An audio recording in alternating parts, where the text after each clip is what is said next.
সন্ধেবেলা খুব ঠান্ডা কিছু খেতে ইচ্ছে করছিল, সেই কারণে ঘর থেকে বেরিয়ে সামনের একটা দোকানের দিকে হেঁটে হেঁটে যাচ্ছিলাম দই খাওয়ার জন্য। তখনই পেছন থেকে কে যেন একটা ও পায়েল দি করে চিৎকার করে উঠলো। ও বাবা, দেখি আমাদের গাইজ আসছে, মানে রেশমি বাড়ি গেছিল দুদিনের জন্য, ফিরে আসছে, আমাকে যেই দেখেছে চিৎকার করে উঠেছে, আর আমি তো ওর মুখের সামনে নিয়ে গিয়ে ক্যামেরাটা ধরেছি। যাই হোক, তারপরে ওকে ঘরে রেখে দিয়ে তারপরে আবার এলাম দোকানে। দোকানে এসে দই নিয়ে গিয়ে খেলাম, কারণ হচ্ছে খুব ঠান্ডা কিছু খেতে ইচ্ছে করছিলো আর আজকে প্রচণ্ড গরম ছিল। তো তাই জন্যই কিন্তু মানে ভাবলাম একটা নলেন গুড়ের দই খাই, আর এই দইটা প্রচণ্ড ভালো লাগে খেতে আমার। যাই হোক, দই খেলাম, তারপরে রাতে খাবার অলরেডি টাইম হয়ে গেছিলো, তাই রুমালি রুটির পাহাড় চলে এলো আমাদের মেসে। আর রেশমি এদিকে বাড়ছিল হচ্ছে তড়কা, ডিম তড়কা। তো রুমালি রুটি আর ডিম তড়কাই হচ্ছে আজকে আমাদের সবার খাবার। আর এইদিকে অঙ্কিতা সবাইকে সার্ভ করছে রুমালি রুটি। অনেকটা রাত হয়ে গেছে, আমি তো অনেকক্ষণ ডিনার করে চলেও এসেছি, আর এখন আমার পড়া হয়েও গেছে। আমি জাস্ট এখন একটুখানি ফ্রেশ হব, তারপরে এসে শোবো। তো দেখো, বিছানা টিছানা সব ক্লিন করে নিয়েছি, আর এইদিকে টেবিলটা এগিয়ে নিয়ে চলে আসতে হবে। আর এখন একটা জিনিস দেখলাম যে এই যে ঘড়িটা বন্ধ হয়ে গেছে। এখন মোটামুটি 1:30 বাজছে, 1:40 মতন বাজে, কিন্তু তার আগে ঘড়িটা বন্ধ হয়ে গেছে, এখনই দেখলাম জাস্ট আমি। আর মানে টেবিলটা এগিয়ে নিয়ে আসতে যাবো, তখনই দেখলাম টেবিলটা এগিয়ে নিয়ে আসবো, কারণ এই ফ্যানের হাওয়াটা নাহলে গায়ে লাগে না, কারণ মশারি টাঙাবো আমি। তো যদি এগিয়ে না নিয়ে আসি তাহলে এই ফ্যানটার হাওয়া গায়ে লাগবে না। যেহেতু তোমাদের সাথে কথা বলছি তাই জন্য ফ্যানটা অফ করে দিয়েছি, নাহলে সমস্যা করে আওয়াজ হবে। আর এই যে এই ফ্যানটা দেখছো, এই ফ্যানটার হাওয়াটা একদমই গায়ে লাগে না, শুধু জোরে জোরে আওয়াজ হয় এই ফ্যানটাতে, কোনো গায়ে হাওয়া লাগে না। যাই হোক, এই ফ্যানটাই আমাকে বাঁচিয়ে রেখেছে এই গরমের মধ্যে। এই টেবিলটাকে এগিয়ে নিয়ে আসবো, তারপরে এখন শোবো। তো এখনকার মতন গুড নাইট, দেখা হচ্ছে কাল সকালে। আজ তোমাদের জন্য একটা ইম্পর্টেন্ট ইনফরমেশন শেয়ার করব, স্পেশালি তাদের জন্য যারা তোমরা বোর্ড এক্সাম ক্লিয়ার করে ভালো কোনো কলেজে অ্যাডমিশন নেওয়ার জন্য খোঁজ করছো। বোর্ড এক্সামের পরেই শুরু হয় আমাদের আসল টেনশন। আমরা সবাই ভাবি আমরা আমাদের ড্রিম কলেজে অ্যাডমিশন নেব, কিন্তু হাই কোর্স ফিজ, আমাদের এক্সপেকটেশনের চাইতে কম মার্কস, লিমিটেড সিটস আর কনফিউজিং অ্যাপ্লিকেশন প্রসেস, আলটিমেটলি এই সমস্ত কিছু নিয়ে আমরা খুব কনফিউজ হয়ে যাই। কিন্তু চিন্তার কোনো কারণ নেই, কারণ এই সমস্ত কিছুর আলটিমেট সলিউশন কিন্তু রয়েছে। কারণ কিছুদিন আগেই আমি জেনেছি স্কলারশিপস দেখো সম্পর্কে, যে কিনা তোমাদের জন্য গেম চেঞ্জার হতে পারে। এবং স্কলারশিপ, তোমরা ঠিকই শুনছো, মানে আর্থিক সাহায্য। এই প্ল্যাটফর্মে তুমি তোমার সমস্ত ইনফরমেশন ফিল করে ইউনিভার্সিটির খোঁজ করতে পারো, যারা কিনা তোমাকে স্কলারশিপ অফার করবে। তোমাকে শুধুমাত্র 150 টাকা দিয়ে একটা রেজিস্ট্রেশন ফিস পে করতে হবে, এবং তুমি স্টুডেন্ট রেজিস্ট্রেশনও করতে পারো। রেজিস্ট্রেশন করার পর এই প্ল্যাটফর্মে ইউনিভার্সিটিগুলো তোমার একাডেমিক প্রোফাইল এবং অ্যাফোর্ডেবিলিটি চেক করে, এবং তারপরই তারা তোমাকে ফিস ডিসকাউন্ট করে, যেটা তোমার অ্যাফোর্ডেবিলিটির সঙ্গে ম্যাচ করে। এবং তুমি তোমার পছন্দ মতো এখানে তোমার কোর্স চুজ করতে পারো, এবং তোমার পছন্দ মতো স্টেটও চুজ করতে পারো। এখানে তুমি মাল্টিপল ইউনিভার্সিটির অপশন পেয়ে যাবে, এবং যেটা তোমার ইচ্ছা সেটাই তুমি চুজ করতে পারো। তারপর তোমাকে একটা অ্যাপ্লিকেশন ফিল করতে হবে, যেটা লিঙ্ক তোমাকে প্রোভাইড করা হবে, এবং তারপরই তোমার অ্যাপ্লিকেশন প্রসেস, মানে অ্যাডমিশন প্রসেস তোমার কিন্তু কমপ্লিট। স্কলারশিপস দেখোকে পাশে নিয়ে তুমি কিন্তু তোমার ড্রিমকে ফুলফিল করতে পারো, তাও আবার সাধ্যের মধ্যে।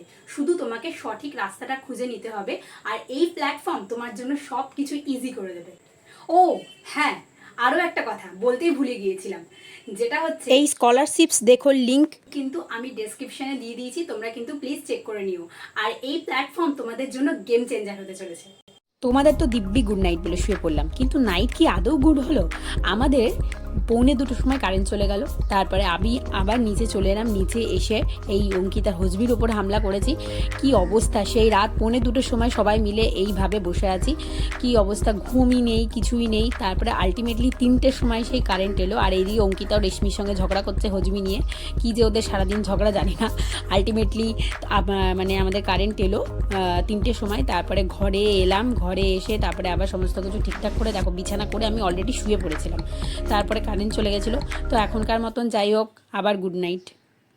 The next day.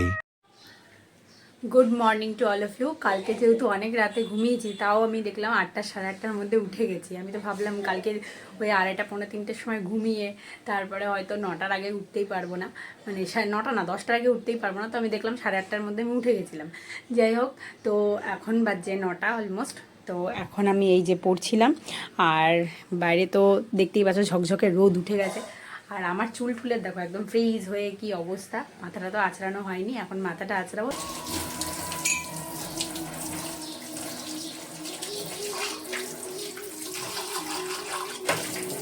তারপর ঘরে এসে ঝাঁকানাকা করে বানিয়ে ফেললাম আমার সবসময়ের প্রিয় ছাতুর শরবত। আমার মনে হয় না মেস লাইফে এর থেকে ভালো শর্টকাট ব্রেকফাস্টের খাবার আর কিছু হয় বলে। যাই হোক, তারপরে আমি খেয়ে নিয়ে বসে পড়লাম হচ্ছে পড়তে। যেটা এখন পড়ছি সেটা হচ্ছে হিস্ট্রিটা রিভিশন করছি আমি। রিভিশন পারপাসে কিন্তু আমাদের অনেকটা টাইম দিতে হবে, কারণ রিভিশন কিন্তু আমাদের অনেকটা নিজেদেরকে মানে কনফিডেন্স বুস্ট করতে সাহায্য করে। যত রিভিশন করবে ততই কিন্তু তোমার কনফিডেন্স বাড়বে, আর তুমি যখন কোশ্চেন সলভ করতে যাবে দেখবে তোমার মানে খুবই কম কোশ্চেন আটকাচ্ছে। তাই জন্য রিভিশন কিন্তু বেশিবার করে করতে হবে। আর কাকুকে বলে দিয়েছিলাম জল দিয়ে যেতে, জল শেষ হয়ে গেছিলো আমার, তো কাকু এসে জলও দিয়ে গেল। এরপর স্নান টান করে যাচ্ছি মানে লাঞ্চ আনতে, কারণ হচ্ছে আজকে আমরা রান্না করিনি, তো বাইরে যেতে হবে খাবারটা আনতে। তো চলো বাইরে গিয়ে খাবারটা নিয়ে আসি এখন আগে। আজকে আমরা রান্না করিনি, তো তাই জন্য হচ্ছে খাবার আনতে যাচ্ছি হোটেল থেকে। তো কিছু বাজার টাজার ছিল না, তাই জন্য রান্না করা হয়নি। তো চলো খাবারটা নিয়ে আসি এখন গিয়ে আগে। তো এখন হোটেলে এসে গেছি। হোটেলে এসে নিলাম হচ্ছে কাতলা মাছ, ঝিঙে আলু পোস্ত, আর ডাল ভাত দিল নর্মালি, আর একটা লেবুও দিয়েছিল। কিন্তু আমার সত্যি কথা বলতে একদম ভালো লাগেনি খাবারটা। এখন দুপুর 3টে বাজে আর আকাশের এই অবস্থা। দেখা যাক আজকে বৃষ্টি হয় কি হয় না। খুব আশাবাদী আমি যে বৃষ্টি হবে একটুখানি। বাড়িতে ফোন করেছিলাম, তো বাড়িতে বললো খুব বৃষ্টি হয়েছে, ঝড় হয়েছে। দেখা যাক আমাদের এখানে ঝড় বৃষ্টি হয় কি না। এরপর ওপরে ছাদ থেকে নিচে নেমে এসে বসে গেলাম কোশ্চেন সলভ করতে। দুপুরের এই টাইমটা আমি মোস্ট অফ ডেজ কোশ্চেনই সলভ করে থাকি। তো কোশ্চেনগুলো এখন সলভ করি তাড়াতাড়ি, তারপর তোমাদের সাথে আবার কথা বলছি।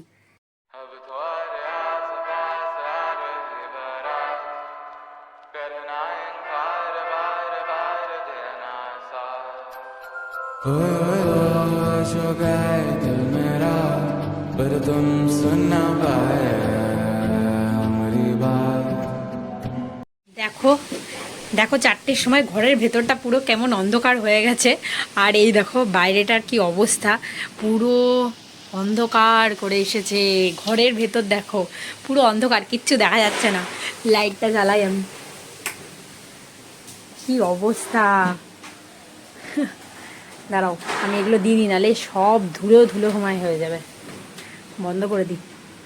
এই গরমে কিন্তু এই বৃষ্টিটাই একমাত্র স্বস্তির কারণ। মানে আজকে অনেক দিন পরে অনেকক্ষণ ধরে এক নাগারে অনেকক্ষণ ধরে বৃষ্টি হলো, যেটা সত্যি খুব শান্তি দিল আলটিমেটলি, কারণ যা গরমটা পড়েছিল।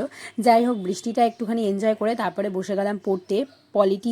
পলিটি পড়ছিলাম, পলিটি ফান্ডামেন্টাল রাইটসের চ্যাপ্টারটা, যেটা আমাদের কিন্তু হট টপিক বিসিএসে বলা যায়, কারণ এখান থেকে প্রতিবারই কিন্তু কিছু না কিছু কোশ্চেন কিন্তু আসেই।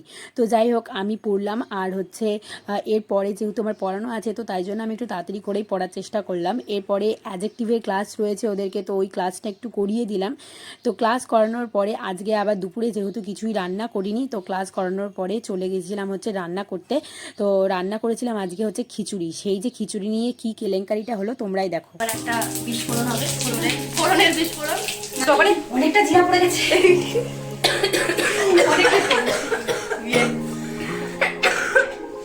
ক্যামেরাম্যান সাদা সাদা কালা কালা পায়ের খিচুড়ি, পুরো ধোয়া উড়ে গেছে। তো আলটিমেটলি খিচুড়িটা রান্না হলো, এবং খিচুড়িটা আর কি মানে মোটামুটি খাওয়ার মতনই হয়েছিল। যাই হোক আজকের ব্লগটা এখানেই এন্ড করছি। দেখো আমার খিচুড়ির হাল। দেখা হবে খুব তাড়াতাড়ি নেক্সট ব্লগে। ততক্ষণ তোমরা সবাই খুব ভালো থেকো, সুস্থ থেকো, এবং খুব ভালো করে পড়াশোনা করো। টাটা।